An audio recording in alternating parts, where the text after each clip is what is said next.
Football at 4. It is powered by the Inside the Birds podcast. Geoff Mosher is in today for Andrew DeChecker, who's on vacation. Got a lot to dive into. The latest Inside the Birds podcast, recorded with the ITB TV. Bill Polian today. He was the GM for the 87 strike and for the 11 labor dispute, and talked about the similarities of that time and getting ready for this year. And there was some new rules that have been put down. We'll dive into that, and we can talk a little bit about what you'll see in the newest ITB TV with Geoff Mosher, who joins us now. So 87, we had a labor dispute, a strike, I should say. In 11, we had the labor dispute, and now we have this going on. So Bill Polian, who's been around the league for years, obviously was a part of both of them. Give us a little insight on how he thinks, as a guy who was a GM in this league, this pandemic and this coronavirus is going to kind of affect the 2020 season. Yeah, two interesting things that Bill Polian said. And again, this will drop either later tonight on Inside the Birds YouTube or tomorrow morning. The first thing is basically confirmation of some of the points that you and Hunter and I and Adam Kaplan and Andrew DeChecker have all talked about. And that's the rookies this year are really going to struggle to make an impact, in Bill Polian's opinion, in a lot of analysts' opinion, just with no OTAs and this strange training camp where they don't even get into pads until middle of August. It's just hard to see rookies unless they're just so naturally talented. I don't think Bill nor I nor anybody else wants to sit here and say there's not going to be a single rookie that doesn't play well in the NFL this year. That would be foolish. But by and large, across the board, it's going to be more difficult and a lengthier process to get them acclimated into the playbook, the scheme, the culture. And that means it's going to be a little bit longer for them to recognize their rookies' potential this upcoming year. So Bill feels the same way. He felt that because of that, teams that have veteran coaching staffs and quarterbacks that have been in place, we were obviously talking about the Eagles. He, of course, mentioned Kansas City about having an even bigger advantage in that regard, are clearly going to be ahead of teams that are on new coaching staffs and new quarterbacks. And that's always the case every year, but even more so this year. So if you already thought the Kansas City Chiefs were the favorite to win this year or were going to be very good, whatever you thought of them, give them a little bump up even more so, because of the situation. They don't have to worry about, acclimating a rookie as badly as, say, the Bengals do with their quarterback, Joe Burrow. And then secondly, I thought it was really interesting is that Bill disagreed a little bit, and when you listen, you'll hear the full explanation with the NFL doctor, Sills, who tried to distance football from baseball in saying that baseball is different and football has more of a safeguard because everybody's in their own little bubble until they play each other, right? And what Bill Polian was trying to say was, of all four major sports, football is the least conducive to social distancing, right? I mean, baseball is the least. Let me restart that. Baseball is the best at social distancing because really, the pitcher's far from the hitter. It's not like you have bodies colliding. Baseball, you have the best chance of keeping players 6 feet or so apart, and yet you've had an outbreak with the Marlins. You've got one now with the Cardinals. So you look at football, yeah, you might be in your mini bubble, but all it might take is one or two cases popping up, and when you are inside your quote-unquote mini bubble, you can spread that much easier because there's no way you can be 6 feet apart from a fellow teammate. I mean, you're on the offensive line, you're in the huddle. We know this. There's just no social distancing when you're on the field in football. You mentioned how difficult it will be for rookies, and that's something that we've kind of talked about over the last couple of weeks. But do you think that we should now change or lower our expectations for someone like Jalen Reagor, or do you think that the current expectation is what you should expect with the current situation happening? Yeah, I mean, some rookies are going to have, different scenarios. I mentioned Joe Burrow. If he's a naturally talented quarterback, like a lot of people think he is, he's going to get an opportunity right? He's going to be the starting quarterback for the Bengals. So even if he struggles a little bit, he's going to have time and snaps and reps to be able to work on getting better and improving. And Jalen Reagor, to me, is in that boat because he's going to be on the field unless he's terrible and doesn't understand the playbook. And by all accounts so far, that's not been an issue with him. We have been told he's been demonstrating good football intelligence and understanding of what they want to do. And because you have a guy like Marquise Goodwin who opted out, and because really after Deshaun Jackson, there's a lot of question marks at wide receiver and Alshon Jeffrey on PUP, Jalen Reagor is going to have to get out there. And, just like J.J. Arcega-Whiteside, or even forget Arcega-Whiteside. Last year, everybody was wondering why, why can't I remember the name? They're wide receiver from North Carolina who couldn't catch anything. Mac Hollins? Last year. Mac Hollins. Thank you, man. It's amazing how quickly we move on from guys, right? But Mac Hollins had every opportunity in the world for a good, 6-7 weeks there to do something, and he was just unable to do that. So, Jalen Reagor will have a lot of opportunities to get the ball in his hands, to run routes, to be creatively schemed up. So I don't know that it's going to impact him as much as maybe what they want to do with Jalen Hurts or even Davion Taylor, who's already a project to begin with and really needs every single rep that he can get and just probably won't have that in this training camp. And then you talk about the lower round guys, the 4th, 5th, and 6th for every team that's already, struggling to make the team or not a lock to make the team. On that note, you got a guy like Hurts. I'm interested to hear what Polian, because he famously was not a big fan of Lamar Jackson, and he seems like got that wrong. Has he changed at all on where he sees a guy like Jalen Hurts moving forward?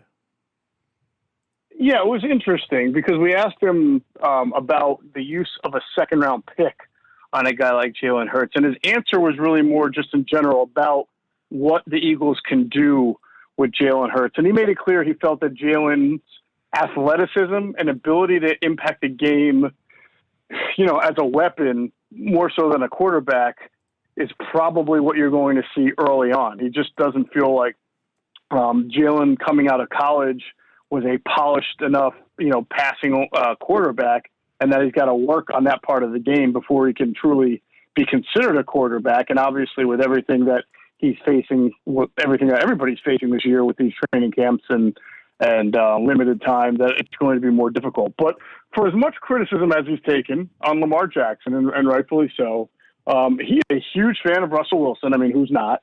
And he did talk about the idea of the future of football. You see guys like Kyler Murray and Lamar Jackson and Russell Wilson. And I raised with Bill what Doug Peterson and some of his coaches have said about having multiple throwers on the field at the same time. And he did bring up a really good point about how for the longest time, it's been 11 on 10 football. The defense has 11, the offense has 10 because the defense doesn't really have to plan to quote unquote cover a quarterback. But when you have someone like Vic, who was kind of a unicorn at his time, but now you're seeing a proliferation of that, guys who can run, whether it's Lamar Jackson or Josh Allen or Russell Wilson or Mitchell Trubisky. You have guys, Baker Mayfield, who can really run on designed runs, and it's starting to spread around the league. And Kyler Murray, that this is probably going to be the future of football, and it's more 11 on 11, and that creates a lot more advantages for the offense and a lot of going back to the drawing board on what to do when you're the defense. This might be the most 2020 question you will get on this team. Should the Eagles quarantine Carson Wentz? Well, it's interesting. We've seen that 2 starting quarterbacks were on the COVID list, but we also know, or at least we've come to find out that both quarterbacks, I guess, were false. They were false positive tests, so they did not have the COVID, but they wound up testing positive anyway. Matthew Stafford is now off of it, and I don't know if you guys saw the statement by the Detroit Lions, but it almost seemed like they were very defensive about the idea that he was even on the COVID list to begin with. So, but listen, I think that there's a strong argument to be made for it, and there's an argument to be made against it. If the Eagles, and Doug Peterson said yesterday that he was considering it, it's something to consider. The quarterback position is the most important, obviously, position in the game. And this year, it's going to be doubly important to keep your quarterback healthy because you just have no idea how many healthy and available bodies you're going to have on a week-to-week basis. So if it means just taking your quarterback when he's in the facility, we're not talking about on the field or at home. We're talking about when he's in the NovaCare complex and they're doing classroom work. If you want to put him in a room by himself and then have the offensive coordinator or a play caller or the head coach, whatever, and any other teammate like a center that maybe he has to work with, if you want to have them in another room and then you wind up doing a lot of your film study and conversing through Zoom, I don't think that's the worst thing in the world. I mean, you're safeguarding, and I don't think it kills chemistry. It's not like you're keeping him there while practice is going on and he's just watching practice from a TV screen and not participating in it. It's just the other part of the mental part that a lot of fans don't see, the classroom element that goes on every day throughout the week. And if it really means keeping your quarterback extra healthy, why wouldn't you do it? I mean, think about everything the NFL already does to safeguard the quarterback position. If the Eagles went and did it, or if other teams did it, I wouldn't kill them for it. I think it would make there's some sense to it. Yeah, and there's talk too, like the New Orleans Saints, I believe it is. They have quarantined their player or bubbled their players essentially. They have got a hotel, right, and they're having training camp where they're making the players live in a hotel. They cannot go home. They have to stay in this bubble hotel. You wonder if more teams are going to follow suit to that. Not only quarantining a player like Wentz or your quarterback, but the whole team. Well, Mike, it's my understanding that is an optional bubble atmosphere that they're doing. And I don't think that they can make the team do that because it's already been agreed upon in their collective bargaining agreement for the health and safety protocols that you can't mandate it. But I believe that the Saints are doing it so that their players can take advantage of that. And I know, Louisiana is one of those states that, a month ago had a lot of cases. And so it wouldn't surprise me if a lot of the Saints did, if not all of them, take up that opportunity to do it. But I don't know that it's mandatory, but I do think it is a good idea. Yeah, it's something that more teams might start to look into and maybe not mandate it, but strongly suggest you better stay inside that hotel if you want to take move down that road. Geoff Mosher, Football at 4, powered by the Inside the Birds podcast. Make sure you check out the latest ITB TV, which is coming up with Bill Polian. And let's get into another concern. Jason Peters making this adjustment to right guard, Dillard the adjustment to left tackle, which these guys haven't got a chance to be out in the field and start getting along. And then we know that Lane Johnson, he's out, so Peters isn't even going to be playing, presumably, with the guy he's going to be playing next to right away. Yeah, these are the two biggest question marks to me on the team right now. And you can find some other ones at wide receiver, at safety, at corner, certainly. But you have a left tackle who's about to become your starting left tackle for the first time and taking over for a Hall of Famer. Right, and a left tackle who was a first-round pick last year, but only played sporadically and certainly left a lot to be desired at times. And then you have that Hall of Famer that we were speaking of, Jason Peters, now moving to right guard at the other side of where he's played and a new position. And Adam and I on the latest Inside the Birds podcast really took a deeper dive into, well, which one is the bigger question mark? And, I think if you also factor in that these are two guys, who are under the microscope and two concerns. Their first game is against Washington. Now, I know Washington's not been very good for a long time, but we have to be honest here. That front seven that Washington has is going to be very, very good. It already is good. I mean, they've got Ryan Kerrigan, Daron Payne, Jonathan Allen. Montez Sweat was a good rookie last year. He should be better. And, of course, they added Chase Young to it, number 2 overall pick. Matt Ioannidis is another good defensive lineman. That's a really, really good front seven with Jack Del Rio coaching it and things seemingly kind of turning around there with Ron Rivera in charge. I expect that to be a very, very difficult test for the Eagles offensive line. And so at the end of the day, fellas, and this is just my opinion, I feel like I'm more prone into thinking Jason Peters is going to figure out that position because he's such an intelligent player, such a great athlete, and a veteran who's been in there a long time. But I do think to expect him with no camp and no, very limited practice and no preseason games, right, to just walk over to right guard and play it at a Pro Bowl level, I think would be against that Washington defensive front is a little much. I tend to think that Jason will get better as the season goes on, but he's going to have to take a few lumps early on. My bigger concern is, will he stay healthy and durable enough to get better all season long? And with Dillard, there's a level of concern because he really needed this offseason to improve in the areas that hand usage, getting stronger, defending the bull rush, which he's had issues with going back to college. And he's just really not getting that opportunity at the moment. And he's not going to have a lot of opportunities even when the pads come on till the start of the season to really, really be able to hone that. And when you start off the year against a pass rush like the Washington has, when 2/5 of your linemen are kind of question marks against a really good defensive front, things can get ugly quickly. Well, a scenario just popped up into my head when you were saying, Jason Peters, what if he gets hurt? Well, what if that does happen and then Andre Dillard either struggles a lot, or what if he goes down too and then your security blanket in Jason Peters sliding to left tackle isn't even there? Yeah, it's not, and that's why it could be a very strong offensive line, but it could also be a very scary one if injuries result. I mean, there's a lot of questions that need to be answered this training camp, and it's not going to be a real training camp. And the first question, Hunter, that you're alluding to is, can Jordan Mailata stay healthy and be that backup offensive tackle that this team really needs if Jason Peters or Lane Johnson were to get hurt? And we've heard a lot, and we've seen it a little bit about Mailata's talent, about his athleticism, and this is year 3 for him. But he's also had the 2 back injuries that have put him on IR the last 2 years. He can be that guy, then you feel a little bit better. And then, of course, Matt Pryor can also play guard and tackle as well. But if he can't be that guy, and now you're looking at Matt Pryor, who's only started 1 game in his career as your top backup offensive lineman, you're not feeling as good about the offensive line as. I'll leave you with this then, a question from the Inside the Birds Facebook group from Dave Hansen. Interesting, because I've brought this name up a few times as well. He wants to know if there's a veteran linebacker out there. He mentioned Mark Barron. He's a guy that I like.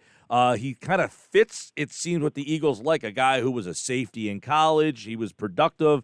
He is 31. He's been hurt, but he has been a productive guy. So do you still see linebacker help that could come in, or are they going to go with what they got?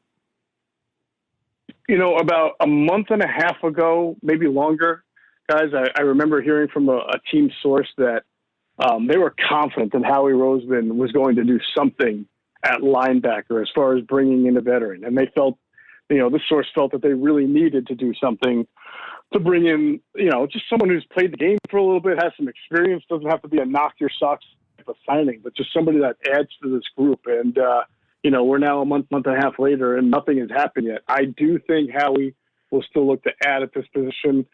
I think the question is, what kind of linebacker are you looking for? Mark Barron is more of like a coverage guy, a converted kind of hybrid safety linebacker. And when you look at, that's a guy who traditionally plays outside linebacker. The Eagles have Nate Gary. They signed Jatavius Brown. They've got Duke Riley that they want to give a look to.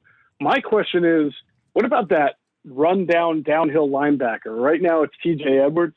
And he's looked nice and obviously made the team last year as a rookie free agent. If he got hurt, who plays middle linebacker?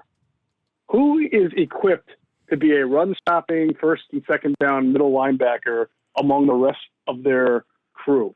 Certainly not Nate Gary, certainly not Davion Taylor, certainly not Jadavius Brown or Duke Riley. Dante Olson probably qualifies the most, and he's that rookie free agent that they signed out of I always confuse. Either Montana or Wyoming. Yeah, it's either Montana or Wyoming. I apologize for the fans of those schools. Somebody actually hit me up on Twitter or email once saying I got the wrong school. But either way, he's kind of what they call a tackling machine. He is a downhill guy, but we don't know if he's going to be on the team. So that's an area that I think, you talk about going up against Ezekiel Elliott, Saquon Barkley. We know that Ron Rivera has always been a proponent of the running game, the power running game when he was in Carolina, that you kind of have to look at the Eagles and say, man, if Edwards is either not playing well or hurt, they were in a real bind there as far as stopping the run. Yeah. Now, real quick, Jeff, you just mentioned I don't know if he's going to make the team, and this isn't going to guarantee that he would, but the NFL did put some rules out today that could help guys out. 16 players on the practice squad, 4 protected spots as well. So it looks like they're kind of cognizant of the fact that, hey, we don't want these guys to not make the team because they couldn't be part of the 90 or, something like that. So it looks like they are going to let you try to figure out ways to expand rosters a bit. Yeah, and I do think that'll be helpful to a point. But when we're talking about someone or the Eagles' middle linebacker situation, even if that were to enable Dante Olson to be on the practice squad. By the way, he went to Montana, just to clarify. We're still talking about a guy who has not played in the NFL or is a veteran or has any kind of experience. So it's still a little bit dicey there, but it does enable his chances to at least have some kind of influence on the team, even if he doesn't make the original 53. All right, Geoff Mosher, Inside the Birds podcast. Make sure you always check that out. Football at 4 every day, except for tomorrow and Thursday.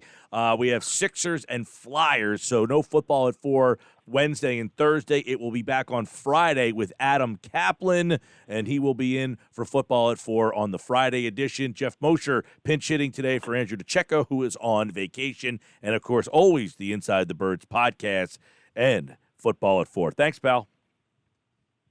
All right, guys. Have a great rest of your day. You too. And, of course, Football at 4, it's brought to you by PlaySugarHouse.com. Sign up now and they'll match your first deposit up to $250. Go to PlaySugarHouse.com. Win real money with their sports book along with casino games from the comfort of your home. Must be 21 or older. Gambling problem, 1-800-GAMBLER.